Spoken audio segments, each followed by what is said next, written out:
Welcome back to clean news Rajasthan. चलिए देखते हैं राजस्थान की 15 फटाफट बड़ी खबरों को। राजस्थान के 2 लाख युवा बेरोजगार को है युवा संबल योजना की राशि का इंतजार। राजस्थान के युवा बेरोजगारों को मिलने वाली युवा संबल योजना राशि पर ग्रहण लगा हुआ है। कुछ जिलों में योजना के पात्र युवाओं को अभी तक 1 साल से योजना की राशि नहीं मिल रही, जिसकी वजह से योजना के पात्र 2 लाख युवा इसके लिए काफी परेशान है। इस योजना के तहत अभी तक पात्र बेरोजगार युवाओं को 4,000 रुपए प्रति माह और दिव्यांगजनों, ट्रांसजेंडर और लड़कियों को 4,500 रुपए प्रति माह दिए जाते हैं। इस राशि से उनको प्रतियोगी परीक्षाओं की तैयारी के दौरान मदद मिलती है, लेकिन महीनों से यह राशि न मिलने के कारण वे परेशान हैं। अशोक गहलोत की मुख्यमंत्री क्षेत्र विकास योजना को भजनलाल सरकार ने किया बंद। राजस्थान की भजनलाल सरकार ने पूर्व की गहलोत सरकार की योजनाओं को एक-एक कर बंद कर रही है। अब इस लिस्ट में एक और नाम शामिल हो गया है। अशोक गहलोत सरकार ने सड़क सफाई और शिक्षा को लेकर 100 करोड़ की योजना शुरू की थी, जिसे अब बंद कर दिया गया है। सड़क सफाई और शिक्षा पर खर्च होने वाले 100 करोड़ की योजना को ग्रामीण विकास विभाग ने बंद करने के आदेश जारी किए हैं। राजस्थान की ग्रामीण विकास विभाग ने आदेश जारी किया है, जिसमें कहा गया है कि मुख्यमंत्री क्षेत्र विकास योजना को आगामी 1 अप्रैल 2025 की तारीख से बंद कर दिया जाएगा। वहीं इस योजना को लेकर यह भी कहा जा रहा है कि अब भजनलाल सरकार इस योजना की जगह दूसरी योजना को लाएगी, जिसकी घोषणा आगामी साल के बजट में की जा सकती है। राजस्थान में पंचायती राज चुनाव को लेकर सरपंच करेंगे जयपुर कूच। राजस्थान में विधानसभा चुनाव के बाद पंचायती राज चुनाव की सुगबुगाहट तेज हो गई है। प्रदेश की 7,463 पंचायतों का कार्यकाल जनवरी-फरवरी में पूरा होने जा रहा है। वहीं सरकार ने स्थानीय निकायों के चुनाव रोक लगाकर प्रशासकों को चेयरमैन नियुक्त किए हैं। ऐसे में सरपंचों में भय है कि सरकार पंचायत चुनाव निरस्त कर कहीं प्रशासन नियुक्त नहीं कर दे, जिसे लेकर प्रदेश के सरपंच 6 दिसंबर को जयपुर कूच करेंगे। राजस्थान में मरीजों को अब अस्पतालों में नहीं लगना पड़ेगा लाइन में। राजस्थान में मरीजों को सरकारी अस्पतालों में डॉक्टर को दिखाने के लिए लाइन में नहीं लगना पड़ेगा। मुख्यमंत्री भजनलाल शर्मा के निर्देशों के बाद अब अस्पतालों में मरीजों को लंबी लंबी कतारों से छुटकारा दिलाने की दिशा में काम शुरू हो गया है। राज्य सरकार के 1 साल पूरा होने पर राजधानी जयपुर के कांवटिया अस्पताल में क्यू मैनेजमेंट सिस्टम लागू किया जाएगा, जिसके बाद इसे प्रदेश के अन्य सरकारी अस्पतालों में लागू कर दिया जाएगा। एक बार फिर बढ़े कमर्शियल गैस सिलेंडर के दाम। साल के आखिरी महीने में उपभोक्ता कंपनियों द्वारा वस्तुओं की कीमतों में बदलाव होते हैं। ऐसे ही राजस्थान में साल के आखिरी महीने में कमर्शियल सिलेंडर की कीमतों में एक बार फिर से इजाफा हुआ है। तेल गैस की प्रमुख कंपनियों ने कमर्शियल सिलेंडर की कीमतों में बढ़ोतरी करते हुए 19 किलोग्राम के कमर्शियल सिलेंडर पर 16 रुपये 50 पैसे बढ़ाए हैं। हर महीने होने वाले रिव्यू के हिसाब से तेल गैस कंपनियों ने कमर्शियल सिलेंडर की कीमत बढ़ाई है।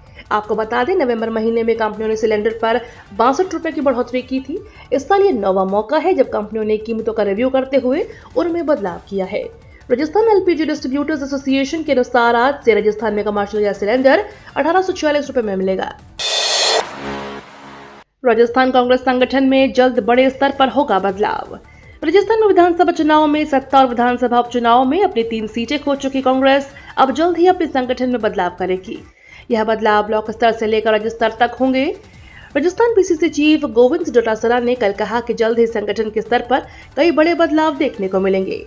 डोटासरा ने प्रदेश के निकायों में प्रशासक लगाने पर भजनलाल सरकार पर निशाना साधते हुए कहा कि समय पर चुनाव कराने चाहिए थे। आरएसएस के कंधे पर बंदूक रखकर बीजेपी बढ़ रही आगे। कांग्रेस प्रदेश अध्यक्ष गोविंद डोटासरा सीकर आए। उन्होंने मीडिया से मुखातिब होते हुए निकाय और पंचायत में प्रशासक नियुक्ति के मसले पर सरकार को आड़े हाथों लिया और कहा कि जनप्रतिनिधियों के अधिकारों का हनन करना चाहती है। सरकार आगामी कुछ महीनों में निकाय और पंचायत के चुनाव होने हैं, लेकिन अधिकारियों को प्रशासक लगा दिया गया है। डोटासरा ने कहा कि अधिकारियों को जो काम करना चाहिए था चुनाव संबंधी अब नहीं कर रहे हैं। खासतौर पर सरकार जनप्रतिनिधियों के अधिकारों का हनन कर रही है। यह आमजन के साथ कुठाराघात है। प्रशासक लगातार ब्यूरोक्रेसी से पंचायत और निकाय को चलाने की कवायद कर रही है। अधिकारी न माने तो ठोक दो। राजस्थान में नेताओं के विवादित बयानों का सिलसिला थमने का नाम नहीं ले रहा है। अब यूथ कांग्रेस के प्रदेश अध्यक्ष और हनुमानगढ़ जिले के सांगरिया के कांग्रेस विधायक अभिमन्यु पूनिया के बिगड़े बोल सामने आए हैं। पूनिया ने बाड़मेर जिले के सीड़वा में आयोजित एक कार्यक्रम में अधिकारियों को लेकर अगर अधिकारी अपनी बात नहीं माने तो ठोक दो। पूनिया का यह बयान सियासी गलियारों में खासा चर्चा में है। राजस्थान में एक साल में नीलाम हुए 47 प्रधान खनिज ब्लॉक। राजस्थान में पिछले एक साल में 47 प्रधान खनिज ब्लॉक की नीलामी हुई है। वहीं सीएम अजय लाल शर्मा ने बताया कि प्रधान खनिज ब्लॉक से नीलाम कर देश में प्रथम स्थान प्राप्त किया है। सीएम अजय लाल शर्मा ने कहा कि राजस्थान में खनिज संसाधनों की अपार संभावनाएं हैं। लगभग 30 लाख लोगों को खनन से प्रत्यक्ष और अप्रत्यक्ष रोजगार मिल रहा है। राज्य के राजस्व में भी खनन क्षेत्र महत्वपूर्ण भूमिका निभाता है। ऐसे में राज्य सरकार की प्राथमिकता है कि खनिज संपदा का समुचित दोहन हो सके। इस क्षेत्र में राजस्व को बढ़ोतरी की जाए। उन्होंने अधिकारियों को लक्ष्य निर्धारित कर काम करने के निर्देश दिए। उन्होंने कहा कि विभाग खनन खोज कार्य में तेजी लाते हुए नए खनन क्षेत्रों की पहचान करे तथा नीलामी प्रक्रिया को पारदर्शी बनाए। राइजिंग दौसा इन्वेस्टर्स मीट का आयोजन। Rising Rajasthan global investment summit 2024 के तहत जिला स्तरीय एक दिवसीय investors meet rising Dausa investors meet का आयोजन सोमवार को जयपुर रोड स्थित होटल लक्ष्मी पैलेस में किया गया। दौसा इन्वेस्टर्स मीट में लगभग 2094 करोड़ रुपए के 95 MOU किए गए, जिसमें लगभग 5818 लोगों को रोजगार मिलेगा। 11 राशन डीलरों की संपत्ति होगी कुर्क। राजस्थान के 12 जिले में 11 राशन डीलरों की संपत्ति कुर्क की जाएगी। इन डीलरों पर सार्वजनिक वितरण प्रणाली के तहत गरीबों के लिए आवंटित गेहूं का गबन करने का आरोप है। जिला प्रशासन के निर्देशों पर रसद विभाग इन डीलरों पर कार्यवाही की प्रक्रिया शुरू कर दी है। इनमें कुल 1 करोड़ 41 लाख रुपए की वसूली की जाएगी।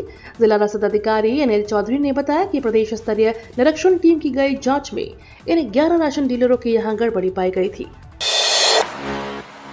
जैसलमेर में 10 से 12 फरवरी तक आयोजित होगा मरु महोत्सव 2025। मरुस्थलीय संस्कृति, परंपराओं और जीवन शैली से भरपूर जैसलमेर का मरु महोत्सव दुनिया भर में मशहूर है। इसमें हिस्सा लेने के लिए 7 समंदर पार से विदेशी पर्यटक जैसलमेर आते हैं।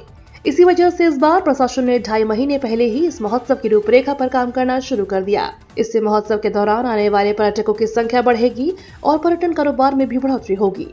अंतर्राष्ट्रीय ख्याति प्राप्त मरु महोत्सव 2025 का आयोजन आगामी 10 से 12 फरवरी तक प्रस्तावित है। राजस्थान में दिखेगा कश्मीर की बर्फबारी का असर। राजस्थान में कुछ इलाकों में जबरदस्त ठंडी का दौर शुरू हो गया है, जिसके चलते न्यूनतम तापमान में भी गिरावट देखने को मिली है। मौसम विभाग की माने तो पश्चिमी विक्षोभ के प्रभाव से कश्मीर में बर्फबारी शुरू हो गई, जिसका असर आगामी दिनों में मैदानी इलाकों में भी देखने को मिलेगा।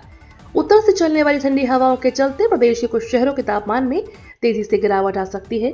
वहीं पारा गिरने से सर्दी का प्रकोप और बढ़ेगा। हालांकि अब आगामी 4 से 5 दिन प्रदेश के तापमान में कुछ खास बदलाव देखने को नहीं मिलेगा। सरकारी कर्मचारी को एक ही जगह पद पर बने रहने का अधिकार नहीं। राजस्थान हाई कोर्ट ने कहा कि सरकारी कर्मचारी को एक ही जगह पद पर बने रहने का अधिकार नहीं होता है। उनका सक्षम अधिकारी नियमों के बिना अवहेलना किए बिना दूसरी जगह तबादला कर सकता है। इसके अलावा अदालत को प्रशासनिक और जनहित में किए गए तबादला आदेश पर दखल नहीं देना चाहिए जब तक कि उनमें नियमों को अवहेलना नहीं हुई हो।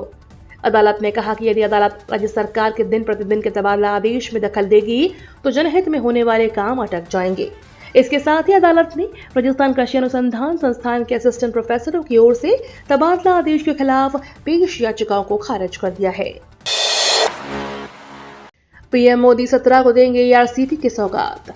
प्रदेश में भाजपा की भजनलाल सरकार की पहली वर्षगांठ पर 17 दिसंबर को जयपुर में बड़ी जनसभा होगी। इसमें प्रधानमंत्री नरेंद्र मोदी के आने का कार्यक्रम बन रहा है। जनसभा टोंक रोड पर वाटिका के आगे स्थित दादिया गांव में होगी। इसकी तैयारियां जोर शोर से चल रही हैं। इस मौके पर पीएम मोदी पूर्वी राजस्थान कैनाल प्रोजेक्ट का शिलान्यास भी करेंगे। इसी बीच 21 जिलों की PKC ERCP की मिलने वाली सौगात को लेकर सियासी बयानबाजी भी तेज है। विपक्ष की ओर से उठाए जा रहे सवालों पर बीजेपी प्रदेश अध्यक्ष मदन राठौर ने तीखा पलटवार किया। ये तो थी राजस्थान की बड़ी खबरें। रोजाना सबसे पहले अपडेट पाने के लिए क्लीन न्यूज राजस्थान को अभी सब्सक्राइब करें।